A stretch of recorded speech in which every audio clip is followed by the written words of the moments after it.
উফ উফ উফ, কি দেখতে হয়েছে, কি দারুণ কালার হয়েছে, আর খেতেও কিন্তু সেরা ছিল। টক ঝাল মিষ্টি কাঁচা আমের রেসিপি। যারা যারা খেতে পছন্দ করো তাদের নিশ্চয়ই ভীষণ ভালো লাগবে। কি বন্ধুরা, এখনও পর্যন্ত বানিয়ে খাওনি? কাঁচা আমের সিজন তো শেষের দিকে, এখনও যদি না খেয়ে থাকো একবার অবশ্যই বানিয়ে খেয়ে দেখতে পারো। টক ঝাল মিষ্টি, উফ উফ উফ, আমি নিজেই বলছি, নিজেই লোভ সামলাতে পারছি না, তোমাদের কথা কী বা বলবো বলো। দেখো এখানে আমি 1 কেজির মতো আম নিয়েছি। আমটা ভীষণ সুন্দর ছিল। আর এগুলো এখন খোসা ছাড়িয়ে নেব। খোসা ছাড়িয়ে ছোটো ছোটো পিস করে নেব। তোমরা চাইলে লম্বাটে করেও তৈরি করতে পারো। আর মাঝের যে আটিটা থাকবে সেটা অবশ্যই ফেলে দেবে। আমের সিজন কিন্তু শেষের দিকে, এখনও পর্যন্ত যারা যারা কাঁচা আমের আচার খাওনি তাদেরকে বলছি এই রেসিপিটা ফলো করে একবার বানিয়ে দেখো, সেরা হয় খেতে। আর এত মিষ্টি হয়েছিল, এত সুন্দর হয়েছিল, ঢক ঝাল মিষ্টি, মুখের মধ্যে যেন এখনও লেগে আছে। আরে আমি তো বানিয়ে বেশি দিন রাখতেই পারিনি, মাত্র 2 দিনের মধ্যে পুরো এক বয়মের মধ্যে রেখেছিলাম, এক বোতলের মধ্যে রেখেছিলাম, পুরোটাই শেষ হয়ে গেছে। এতটা ভালো হয়েছিল খেতে। দেখতে পাচ্ছ কোষা ছাড়িয়ে নিয়েছি। এখন ছোট ছোট পিস করে নেব।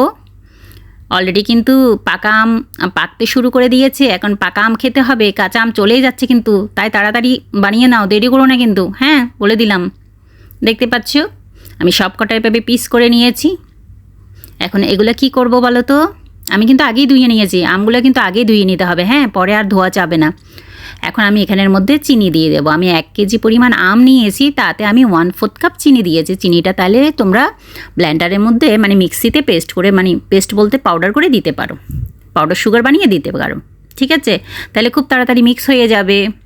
আর হাতে সাহায্যে মিক্স করতে হবে, এখানে কোনো চামচ ইউজ করা যাবে না। আর কিছু কিছু কাজ এমন থাকে না যেগুলোতে সবসময়ই সেই চামচ ইউজ করা যায় না। হাত দিয়ে মাখলে না সব চিনিটা পুরো আমের মধ্যে লেগে থাকবে। আর খুব সুন্দর করে দেখবে জল বেরিয়ে আসবে কিন্তু।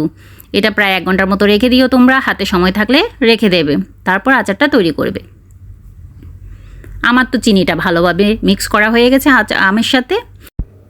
এখন আচারের স্বাদটা আরও দ্বিগুণ করার জন্য, 4 গুণ করার জন্য একটা মশলা তৈরি করব। দেখতে পাচ্ছ গোটা ধনে নিয়েছি, জিরে নিয়েছি, অল্প পরিমাণে এখানে মেথিও আছে, আর মরিটা নিয়েছি, আর সর্ষেটা নিয়েছি। আর যে চিলি ফ্লেক্সটা দেখতে পাচ্ছ সেটা আমি এমনিতেই অ্যাড করব, ওটা আমাকে কোনো ভাজা মশলা হিসেবে তৈরি করতে হবে না। তাহলে চলো তৈরি করে নিচ্ছি। সবগুলো একসাথে দিয়ে দেবো, হালকা পরিমাণে ভেজে নেব, একদম কম আঁচের মধ্যেই কিন্তু পাউডারটা ভাজা করে নিতে হবে। যখন মিষ্টি একটা গন্ধ বেরিয়ে আসবে না ওই মশলাগুলো থেকে, অর্থাৎ গোটা যে মশলাগুলো দিয়েছি সেগুলো থেকে, তখন আমি মিক্সিতে দিয়ে একটা পাউডার তৈরি করে নেব। এটাই হচ্ছে আচারের স্বাদ বাড়িয়ে দেওয়ার মূল রহস্য, মূল উপাদান। হ্যাঁ, আমি এখন মশলাটা কিন্তু আমার ভাজা হয়ে গেছে, এটা আমি মিক্সিতে দিয়ে এটা পাউডার তৈরি করে নেব। সেটা আর দেখালাম না। এখন দেখে নাও এখানে আমের থেকে কি পরিমাণে জলটা বেরিয়েছে। এই জলটা কিন্তু ফেলে দেব না, এটা কিন্তু পুরোটাই আমি আম সিদ্ধ করার সময় কাজে লাগাবো। তোমাদেরকে একটুখানি দেখিয়ে দিলাম আর কি।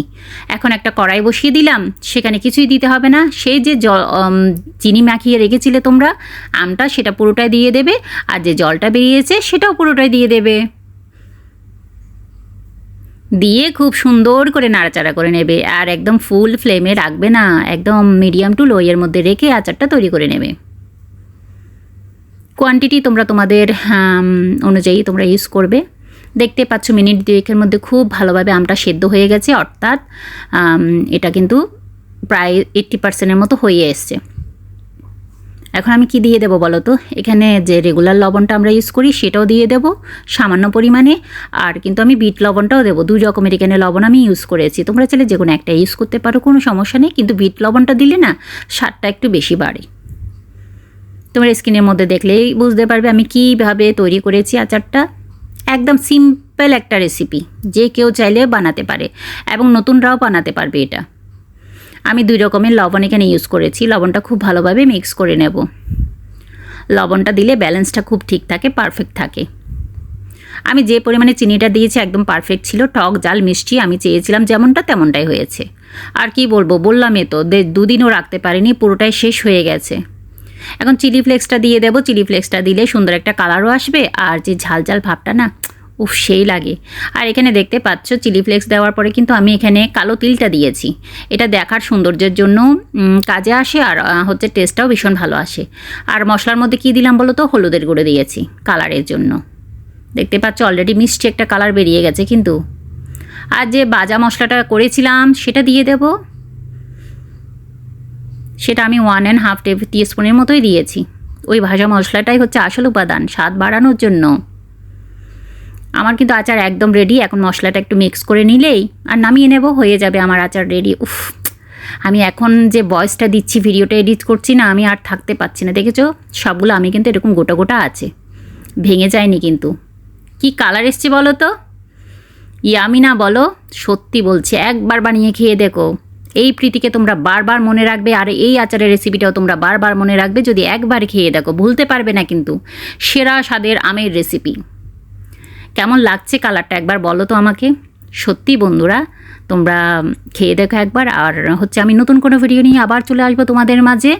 এই প্রীতি আজকের মতো বিদায় নিলাম। আর হ্যাঁ, প্রীতির সিম্পল লাইফে তোমাদের সবাইকে স্বাগতম, অলওয়েজ স্বাগতম, সেটা শুরু থেকেই শেষ অবধি স্বাগতম। তোমরা ভালো থেকো, সুস্থ থেকো, তোমাদের জন্য অনেক অনেক ভালোবাসা। নতুনরা অবশ্যই চ্যানেলটি ভিজিট করে সাবস্ক্রাইব করে পাশে থাকবে। আবারও দেখা হবে নতুন কোনো ভ্লগ ভিডিও বা রান্নার ভিডিও নিয়ে। ততক্ষণ পর্যন্ত সবাইকে টাটা, বাই বাই।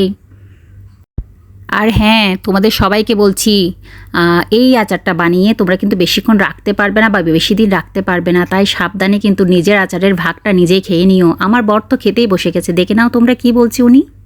আমার বরকে যখন বানিয়ে প্লেটটা সামনে দিলাম, সে তো খাওয়া শুরু করেছে, শেষ করার নামই নেই। আমি তাকে তাড়াতাড়ি সরিয়ে দিয়ে আমি নিজেই বসে গেলাম খেতে, নাইলে তো আমিও পেতাম না খেতে।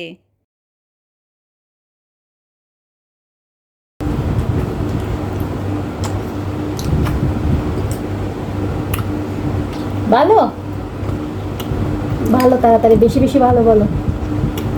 ই মা, Yummy, yummy. হুম,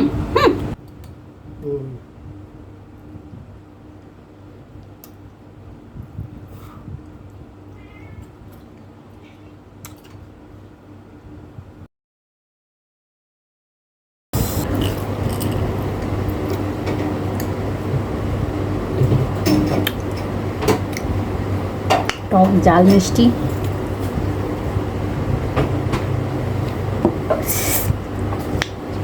ভীষণ ভালো হয়েছে। একবার ট্রাই করে দেখো।